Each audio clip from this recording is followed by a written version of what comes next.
Você provavelmente já ouviu falar de física quântica, a ciência das partículas menores.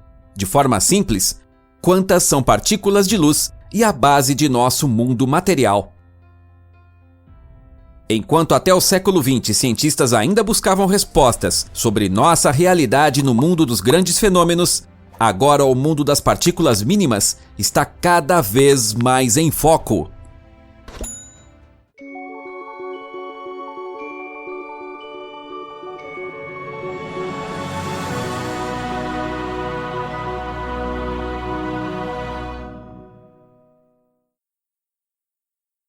Como funciona a realidade? As pessoas sempre quiseram saber por que estamos aqui e como esse mundo funciona. No passado, igrejas e religiões forneciam explicações. Mas, já há cerca de 300 anos, as histórias da Bíblia e outros mitos estão cada vez mais obsoletas. Desde então, as ciências naturais nasceram e tentaram explicar e provar nossa realidade através de números, fórmulas e experimentos consistentes. Ainda no século passado, Einstein, no início de sua pesquisa, achou que as estrelas fixas estavam firmemente ancoradas no espaço em um tipo de massa ou campo. Procurou meticulosamente por números constantes para se orientar. Mas em vez de constância e quantidades fixas, encontrou movimento, rotação, relatividade e dependências. A propósito, foi ele quem primeiro descreveu quanta em mais detalhes. Por sua teoria quântica da luz, recebeu o Prêmio Nobel da Física em 1921. Mais tarde, afastou-se da ideia de quanta porque eram muito imprevisíveis. As descobertas extravagantes da física quântica pareciam por fim destruir o sonho de Einstein de uma fórmula unificada para descrever a realidade. Mundo quântico louco! Desde que os humanos começaram a investigar quanta, alguns princípios físicos começaram a estremecer. Justamente por isso, um determinista como Einstein teve dificuldade com isso. No determinismo, cientistas gostam de ir direto ao ponto. Quantidades devem ser exatamente descritas. Só o que pode ser repetido e calculado experimentalmente é considerado real. Já quanta, por outro lado, átomos, moléculas, logo toda a matéria visível a nós é composta de partículas elementares como quanta. Você provavelmente também já ouviu falar do experimento da dupla fenda. Antes das descobertas deste experimento, físicos presumiam que elétrons ou quanta eram partículas. Isto é, razoavelmente determinadas. Existem, formam um ponto, ainda que pequeno, e têm forma e propósito específico. No experimento da dupla fenda, descobriu-se que os elétrons não são partículas sólidas, mas se comportam como ondas. Somente quando você quer medi-los, eles aquietam-se. O físico alemão Werner Heisenberg pesquisava nos anos 30. Ele tentou calcular as órbitas dos elétrons nos núcleos atômicos. Mas no final, descobriu que elétrons não seguiam caminho algum. Apenas quando estavam sendo observados se enquadravam em certos padrões. Heisenberg chegou à conclusão que a própria observação humana corresponde a um processo de medição que influencia o mundo das partículas menores. Ele formulou a seguinte frase: a própria observação seleciona de todos os possíveis processos aquele que realmente ocorreu. De uma forma simples, significa que se ninguém observa os componentes materiais básicos do mundo, eles se comportam como uma onda, com um potencial indeterminado. Isso significaria, por exemplo, que você mesmo só está lá porque você pode perceber. Ou seja, medir a você mesmo. Uma mesa que fica à sua frente só estaria lá desde que você a medisse, ou seja, a visse. Se não houver ninguém que a defina, se dissolve em um potencial ondulatório. Einstein enfureceu-se indignado com a ideia. Sim, a seguir você dirá que a Lua não existe se ninguém estiver olhando. Portanto, este foi um preâmbulo bem longo e um pequeno passeio pela história da ciência. Mas você precisa dessas informações para entender os experimentos mentais sobre a existência de duas ou mais realidades. Gato de Schrödinger. As descobertas sobre a imprevisibilidade ou flexibilidade dos quanta já têm cerca de 100 anos. E, claro, reacenderam a discussão sobre a natureza da realidade. Se as realidades mudam devido às medições feitas por observadores como nós, logicamente deve haver várias realidades. De fato, a própria medição está fortemente relacionada a expectativas e intenções pessoais, ou seja, sua vontade e objetivos afetam os quanta. Em 1935, Erwin Schrödinger criou um experimento mental. Havia um gato em uma caixa. Próximo a ele estava uma espécie de bomba de elétrons. Consistia em um composto radioativo, um detector de radiação com um martelo integrado e uma garrafa de veneno. Se o material se deteriorasse dentro do período experimental, o martelo seria acionado, o que destruiria a garrafa com o veneno e o gato morreria.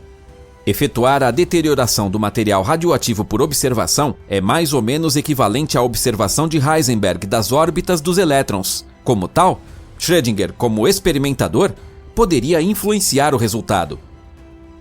O argumento de Schrödinger era que no mundo dos quanta, ambos os resultados do experimento estariam presentes, até que um observador os medisse, trazendo uma variante à realidade. Até este momento, o gato teria que ser um potencial em forma de onda, teoricamente morto e vivo ao mesmo tempo. O experimento amigo de Wigner. O físico americano Eugene Paul Wigner foi um pouco mais longe nos anos 70. Ele usou 2 observadores. O próprio Wigner realizou uma experiência semelhante à do gato de Schrödinger. Um amigo de Wigner sabia do experimento, porém, ele não estava na sala quando Wigner mediu, ou melhor, determinou o resultado do experimento. O amigo de Wigner estava parado no corredor. Teoricamente, a realidade de Wigner, que já determinou o desfecho, e seu amigo, que ainda não fez uma medição visual, deveriam coexistir por um tempo. Para os físicos da velha guarda e adeptos do determinismo, essas ideias estão entre a insanidade e a blasfêmia científica. Entretanto, acreditando-se nas ideias da física quântica, seria mais real do que a existência de somente uma realidade. Além disso, quem disse que o gato também não mede e determina o desfecho do experimento por sua simples presença viva? O problema da medição da mecânica quântica. Certas questões permanecem. E se a medição de Wigner não corresponde à de seu amigo? E quem está de fato medindo com o quê? Todos nós percebemos o mesmo mundo e, mais importante, todos vivemos no mesmo mundo? Ainda não está claro o que exatamente mede quando os humanos observam.